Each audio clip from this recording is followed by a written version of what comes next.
Hello বন্ধুরা, আসসালামু আলাইকুম। Welcome back to my channel Sharmin kitchen থেকে আপনাদের সবাইকে স্বাগত। আমি এখন আপনাদের মাঝে শেয়ার করব 4টা ডিম ভাজি করে পটল আলু দিয়ে তরকারি বানিয়ে। এখানে পটল আলু কেটে নিয়েছি। এখানে 4টা ডিম ভেঙে নিয়েছি।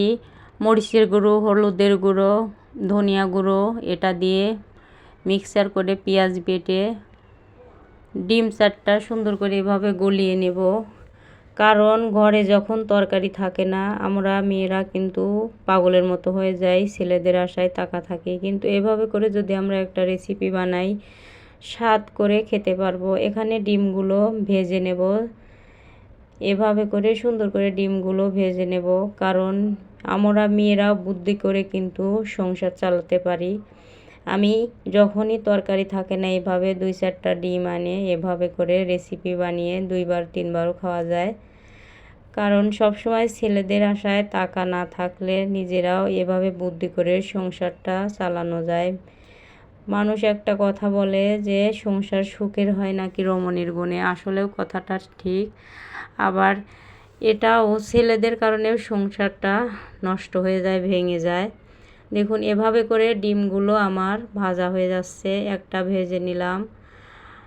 4টা ডিম আমি 2টা বানাবো। সুন্দর করে দেখুন কত সুন্দর মোটা হয়েছে। এটা সুন্দর করে বটি দিয়ে কিংবা চাকু দিয়ে কেটে কেটে পিস পিস করে তরকারির ভিতর দিয়ে দেব। আমার ডিমগুলো ভাজা হয়ে গেছে 2টাই।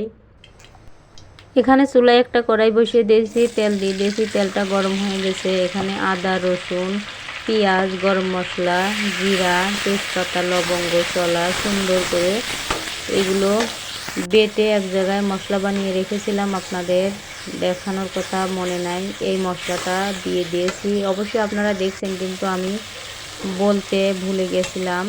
এই মশলাটা দিয়ে সুন্দর করে কষাবো। কষানো প্রায় হয়ে গেছে, তেল উঠে এসেছে। দেখুন এখন পটল আলুটা দিয়ে দিলাম। পটল আলুটা দিয়ে সুন্দর করে ঢাকনা দিয়ে ঢেকে ঢেকে কষাবো, কারণ তরকারির কষানোটাই মেন। যত তরকারিটা আমরা কষাবো, তরকারির স্বাদটা দ্বিগুণ কিন্তু বাড়বে। এভাবে করে কষিয়েছি। এখন এর ভিতর দিয়ে দিলাম পানি দিয়ে এভাবে করে সুন্দর করে কষাবো। ঢাকনা দিয়ে এখন ঢেকে দেব। কিছুক্ষণ ঢাকনা দিয়ে ঢেকে দিয়ে আবার সুন্দর করে ঢাকনা খুলে খুলে কষাবো তরকারিটা। আর আমার এই রেসিপিটা যদি আপনাদের কাছে এতটুকু ভালো লাগে, অবশ্যই লাইক, কমেন্ট, শেয়ার করে পাশে থাকবেন। আর যারা এখনও আমার চ্যানেলটাকে ভিজিট করেন নাই, অবশ্যই ভিজিট করে আমার পাশে থাকবেন। আর ভিডিওটি যদি ভালো লাগে, অবশ্যই এইভাবে করে আপনারা একটা রেসিপি ডিম দিয়ে বানিয়ে খেতে পারবেন। রেসিপিটা কিন্তু খুবই সুস্বাদু ও টেস্টি ছিল। দেখুন কষানো হয়ে গেছে। এখন এর ভিতর ঝোল দিয়ে দিলাম। ঝোল দিয়ে দেওয়ার পরে ঝোলটা যখন একটু বলক উঠে আসবে, তখনই ডিমগুলো দিয়ে দেব।